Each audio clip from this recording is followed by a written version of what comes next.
நீ அத்தை சொன்னாங்கன்னு நிரஞ்சனாவை கல்யாணம் பண்ணிக்க ஒத்துக்கிட்டாலும் உன் மனசுல இன்னமும் வித்யா இருக்கா. ஆனா வித்யா நீ நினைக்கிற மாதிரி இல்ல சஞ்சய்.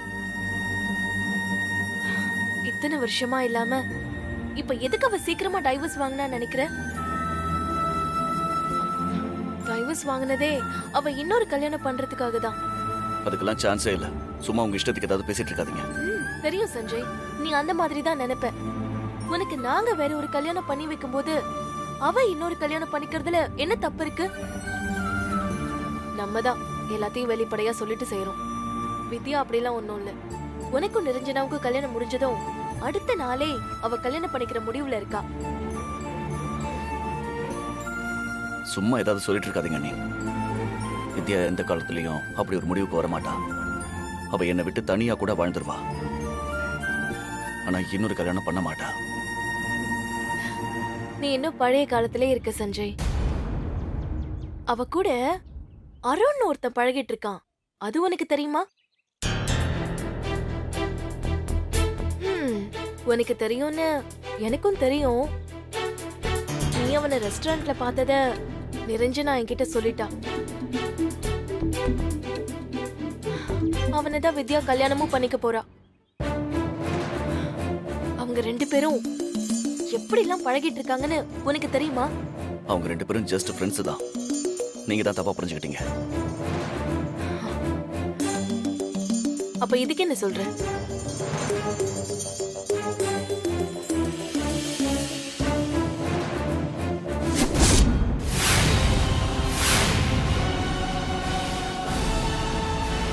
இப்ப என்ன சொல்ற? நீங்க வர்றீங்கன்னு சொல்லிதான் வித்யாவும் காலையில இருந்து அடுப்படியிலே இருந்தா. சரி வாங்க சாப்பிட போலாம். வாங்க போலாமா? எடுத்து வைமா. வாப்பா நீங்க போங்க. ஸ்பெஷலா செஞ்சிருக்கா. சரிங்க அங்கிள். உட்காருங்க. வாங்க உட்காருங்க. உட்காருங்க. அப்பா எல்லாம் எடுத்து போடுங்க. போடுறோம்.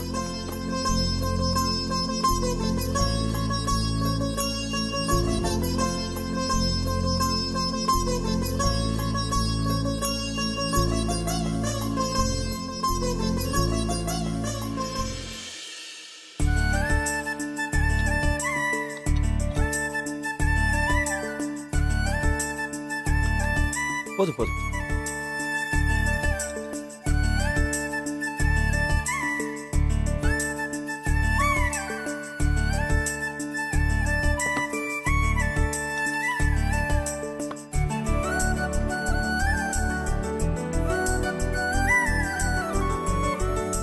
போதும் போதும் போதும் வித்யா. நீ பரிமாறத பார்த்தா நான் இன்னும் ஒரு சுத்து பெருத்துருவேன் போல இருக்கு. எனக்கு என்னெல்லாம் பிடிக்குமோ அதெல்லாம் பார்த்து பார்த்து செஞ்சிருக்கீங்க போல. அது பொரியலா? அந்த பொரியல் கொஞ்சம் வைங்க. போதும் போதும்.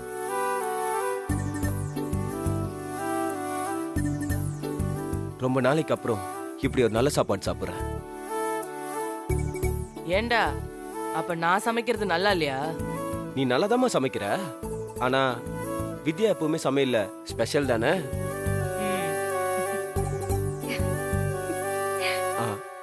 அங்கிள் நீங்களும் உட்காருங்க, சாப்பிடலாம். பரவாயில்ல தம்பி, நீங்க சாப்பிடுங்க. நாங்க அப்புறமா சாப்பிட்டுறோம். சரி.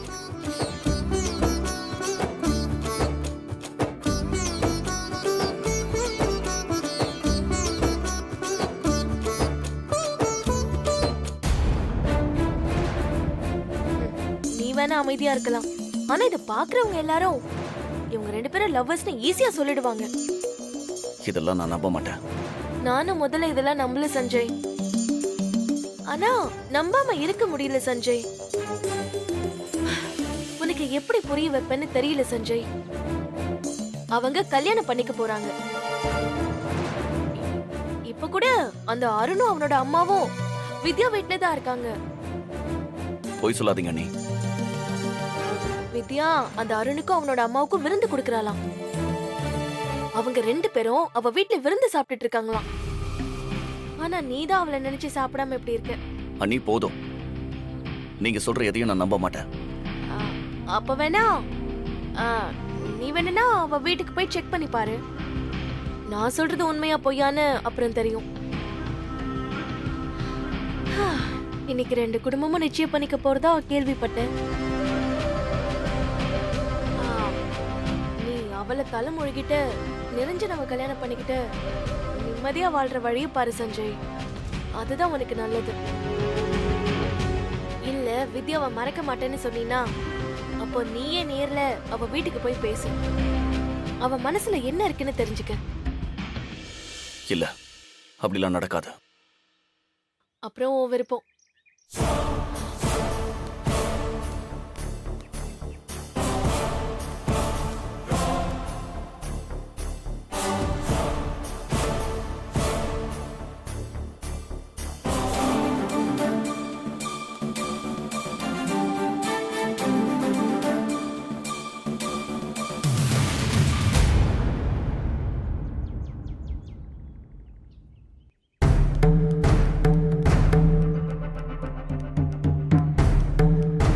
அக்கா அக்கா என்னடி? என்னக்கா மாமா கிட்ட ஏதோ சொல்லிட்டு வர?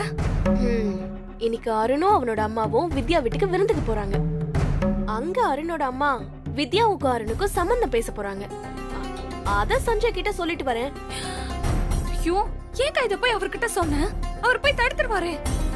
தடுக்கணும், அதுக்கு தான் சொன்னேன். தடுத்தாதான் வித்யா வீட்டுல பெரிய பிரச்சனை ஆகும். அந்த பிரச்சனை தான் நாளைக்கு நமக்கு கை கொடுக்கும்.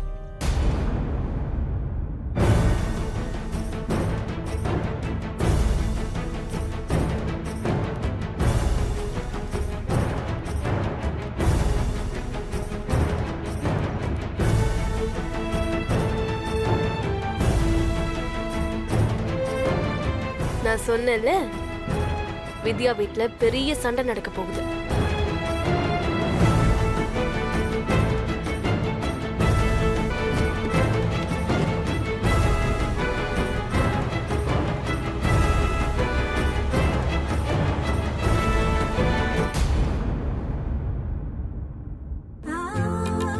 மனசுக்கு ரொம்ப நிறைவா இருக்கு வித்யா. ரொம்ப நாளைக்கு அப்புறம் உன் கையால ஒரு நல்ல சாப்பாடு சாப்பிட்டிருக்கேன். என்னம்மா இதெல்லாம் ஒரு விஷயமா? நான் உங்க வீட்டுக்கு எத்தனை தடவை வந்திருக்கேன். நீங்க எனக்கு எத்தனை தடவை சமைச்சு கொடுத்திருக்கீங்க. அதுக்கு முன்னாடி இதெல்லாம் ஒண்ணுமே இல்லம்மா.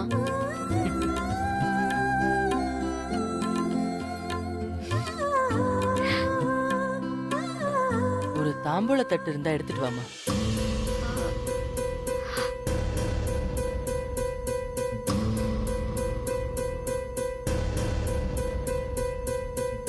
என்னம்மா யோசிக்கிற? போய் எடுத்துட்டு வாமா.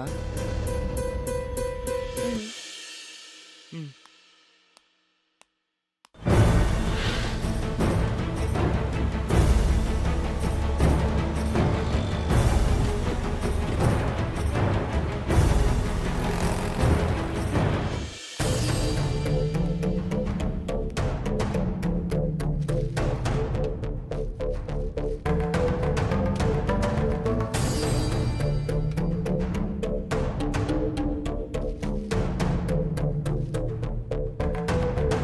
அண்ணே, இத வாங்கிக்கங்கண்ணே. என்னம்மா என்ன சொல்றீங்க? புரியல. இல்லண்ணே, உங்க பொண்ணு வித்யாவை என் பையன் அருணுக்கு நான் வரன் கேட்டு வந்திருக்கேன்.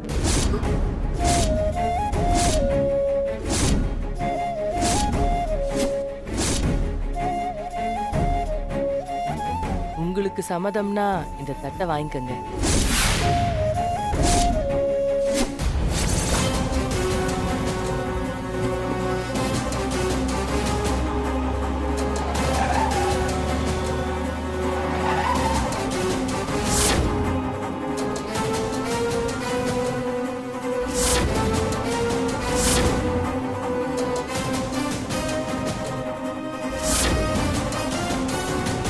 வித்யா அருணுக்கும் அவனோட அம்மாவுக்கும் விருந்து கொடுக்க போறாளாம். இன்னைக்கு 2 குடும்பமும் நிச்சயம் பண்ணிக்க போறதா கேள்விப்பட்டேன்.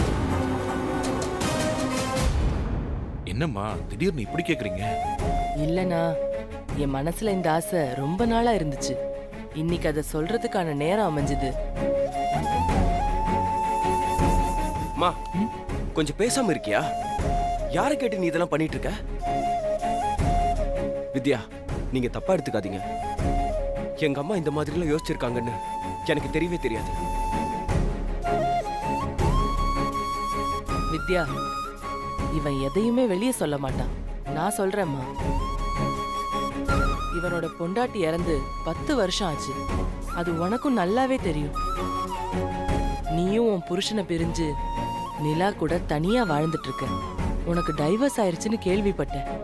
உங்க 2 பேருக்குமே ஒருத்தர் ஒருத்தர் நல்லா தெரியும். ஏன் நீங்க 2 பேரும் ஒன்னா சேர்ந்து வாழக்கூடாது? தயவு செஞ்சு முடியாதுன்னு மட்டும் சொல்லாதம்மா.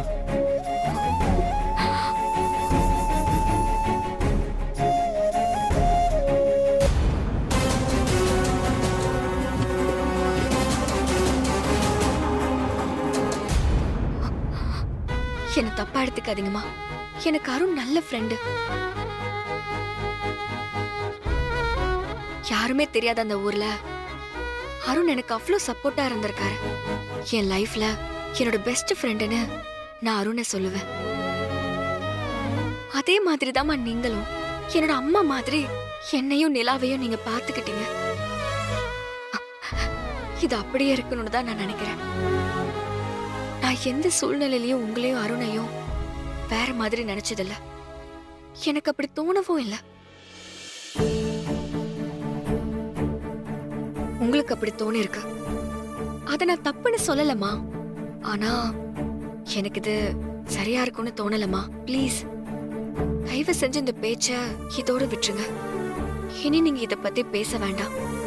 இன்னும் எத்தனை நாளைக்கு நீ இந்த மாதிரியே இருப்ப? இன்னைக்கு உன் மனசுல பட்டதெல்லாம் உனக்கு சரின்னு தான் தோணும். ஆனா உன் பொண்ணு வளர்ந்ததுக்கு அப்புறம் அவ வாழ்க்கைய அவ பாத்துக்குவா. நீ தனியா நின்னுட்டு இருப்ப.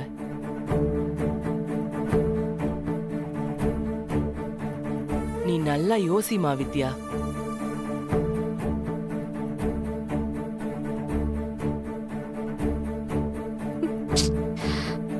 அது சரியா வராதுமா. ப்ளீஸ்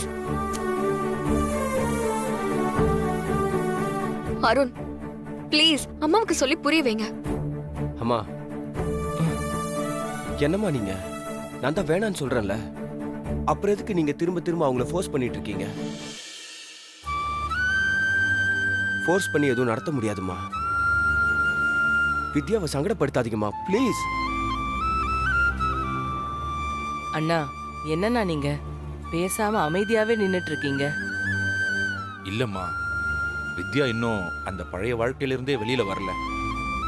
என்னதான் மாப்பிள்ளைய இவ பிரிஞ்சிருந்தாலும் இவ பழச இன்னும் மறக்கல. இவ மனசுல இருக்கிற காயம் இன்னும் ஆறாம இருக்கு.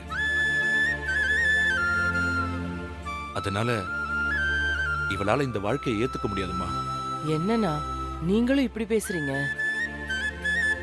முடிஞ்சதை பத்தி யோசிச்சுட்டே இருக்கிறது முட்டாள்தனம்னா.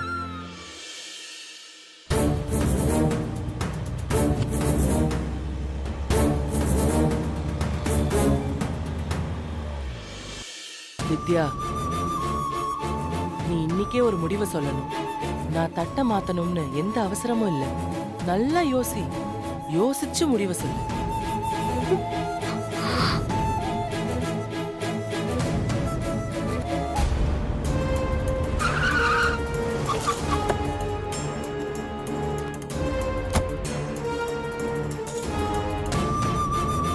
நீங்க 2 பேரும் சேர்ந்து வாழணும்னு நான் ஆசைப்படுறேன். அந்த முடிவுக்காக நாங்க 2 பேரும் காத்துக்கிட்டு இருப்போம்.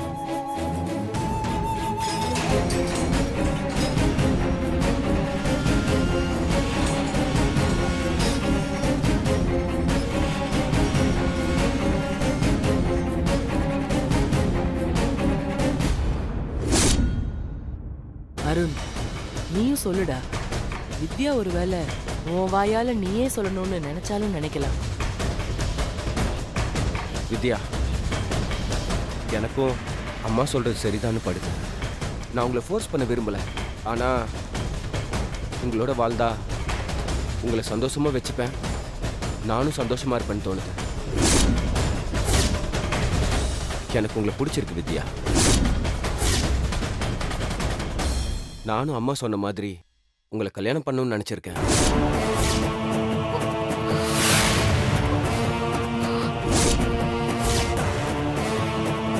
அது அமைஞ்சா நல்லா இருக்கும். அருண், ஏய்,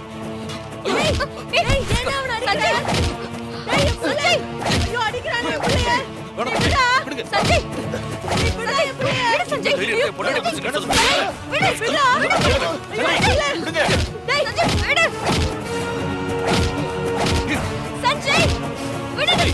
விடுங்க அவரை. நீ தைரியம் இருந்தா இப்படி வந்து பேசிக்கிட்டு இருக்கா? என் பொண்டாட்டிட்ட வந்து என்ன கல்யாணம் பண்ணிக்கன்னு சொல்லுவேன். கேட்க யாரும் இல்லைன்னு நினைச்சியா? நீ என்ன பண்றேன்னு பாரு.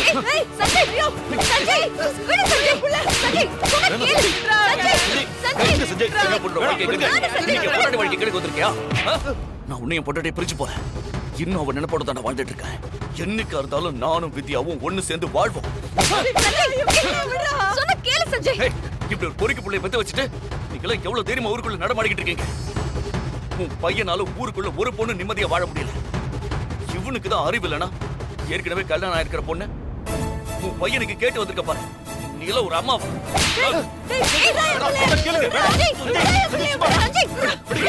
இவன் என்ன பண்ணிருக்கா தெரியுமா? இவனை பத்தி உனக்கு தெரியவே தெரியும். சரியான பொறுக்கி இவன். இவனே நல்லவன் நினைச்சிட்டு இருக்க. ரோட்ல போற பொண்ணுங்களை கையை பிடிச்சு இழுத்துருக்கான் இவன். நானே அதை என் கண்ணால பாத்திருக்கேன். இவனை இன்னைக்கு விட மாட்டேன்.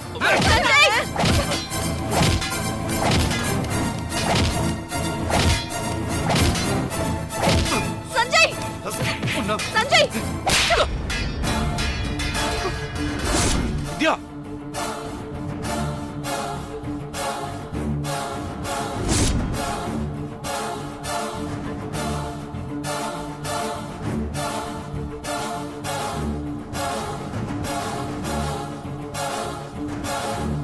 இப்படி போட்டு அடிச்சிட்டானே படுபாவி. என் பிள்ளைக்கு ரத்தமே வருது. வித்யா, நீ என்ன அடி திட்டு என்ன வேணாலும் பண்ண. ஆனா இவனை இனி இந்த வீட்டுக்குள்ள மட்டும் விடவே விடாத. ஏய், இவன் ரொம்ப மோசமானவன் வித்யா. அவரை பத்தி என்னடா தெரியும் உனக்கு? அவர் யார் தெரியுமா? அவர் யாரு தெரியுமா? எனக்கு நல்லா தெரியும் வித்யா. இவன் ஒரு பொறுக்கி பையன். அன்னைக்கு நான் என் கண்ணால நேர்லயே பார்த்தேன். ஒரு பொண்ணை கையை பிடிச்சு இழுத்து பிரச்சனை பண்ணிட்டு இருந்தான் இவன். பணம் கொடுத்து இவன் அந்த பொண்ணுகிட்ட தப்பா நடந்துக்க பார்த்தான். ஏய், வாயை மூடு. உன் கண்ணுல தப்ப வச்சுக்கிட்டு மத்தவங்களை குத்தம் சொல்லாத. அவர் ஒண்ணும் நீ நினைக்கிற மாதிரியான ஆள் இல்ல வித்யா. அந்த பொண்ணு அவரோட தங்கச்சி. நான் உன்ன மாதிரி ஒருத்தனை கல்யாணம் பண்ண மாதிரி அவளும் தப்பான ஒருத்தனை கல்யாணம் பண்ணி கஷ்டப்பட்டுட்டு இருக்கா. அவ வாழ்க்கையே நாசமா போச்சு. அவளுக்கு ஹெல்ப் பண்றதுக்காக பணம் கொடுத்திருக்காரு. அவ உதாசனப்படுத்திட்டு போயிருக்கா. அத நீ பாத்துட்டு வந்து கத்திக்கிட்டு இருக்க. எனக்கு 8 வருஷமா அருணை தெரியும். அவர் என் கூட பழகினதுல இருந்து இன்னைக்கு வரைக்கும் ஒரு சின்ன நெருடல் கூட எனக்கு வந்ததில்ல. அவரும் ஏற்படுத்தினதில்ல. அந்த அளவுக்கு கண்ணியமானவர். அவரை பத்தி நீ என்னெல்லாம் பேசிட்டு இருக்க? என்னோட பெஸ்ட் ஃப்ரெண்ட் அவரு. என் ஃபேமிலில ஒருத்தர் மாதிரி. அவர் என்ன படிச்சிருக்காரு, இப்ப என்ன பண்ணிட்டு இருக்காருன்னு தெரியுமா? எத்தனை ஏழை குழந்தைங்களை படிக்க வச்சிட்டு இருக்காருன்னு தெரியுமா? அவரை போய் நீ தப்பா பேசுறியே. நீ எல்லாம் மனுஷனா? வித்யா, இல்ல அது வந்து அவங்க உன்னை பொண்ணு கேட்டு வந்தாங்க. கேட்டு வரட்டுமே, அதுல உனக்கு என்ன பிரச்சனை? அவரை கல்யாணம் பண்ணலாமா வேண்டாமான்னு முடிவு பண்ண வேண்டியது நான். என் லைஃப்ல குறுக்க வர்றதுக்கு நீ யாரு? ஒருவேளை நாளைக்கு நான் அவரை கல்யாணமே பண்ணிக்கிறேன்னு வை, அது கேக்குறதுக்கு நீ யாரு? உனக்கு என்ன ரைட்ஸ் இருக்கு?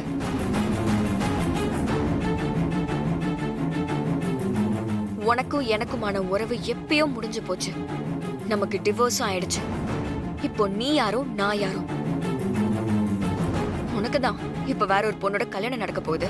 அது நான் வந்து தடுத்தனா இல்ல ஏன் எதுக்குன்னு கேட்டனா? நீ எப்படி என் வீடு ஏறி வந்து என்னோட ஃப்ரெண்டு மேல கை வைக்கலாம்? வித்யா, விடுமா. அவர் தெரியாம ஏதோ. போதும், நிறுத்துங்கப்பா. எப்ப பார்த்தாலும் இவனுக்கு சப்போர்ட் பண்ணிட்டேன். பாத்தீங்கல்ல, இத்தனை வருஷமா எனக்கும் அருணுக்கும் இருந்த ஃப்ரெண்ட்ஷிப்பை கேவலப்படுத்திட்டான். நம்மள மதிச்சு நம்ம வீட்டுக்கு வந்திருக்காங்க. அவர் என்ன ஏதுன்னு கூட கேட்காம அடிச்சு அவமானப்படுத்திருக்கான். இப்படிதான் மொத்த ஃபேமிலியும் ரெஜிஸ்டர் ஆபீஸ்ல வச்சு என்ன கேவலப்படுத்தி அசிங்கப்படுத்தினாங்க. இப்ப நம்ம வீட்டுக்கே வந்து நம்மள அவமானப்படுத்துறாங்க. என் கண்ணு முன்னாடியே நிக்காத, மரியாதையா போயிரு. வித்யா, நான் போ.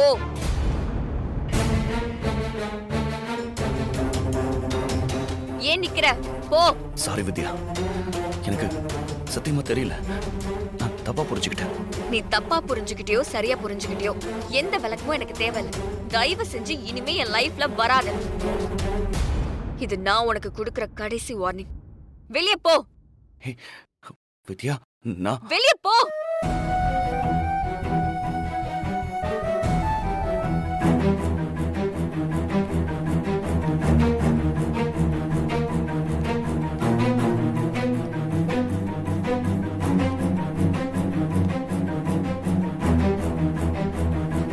போன்னு சொன்ன.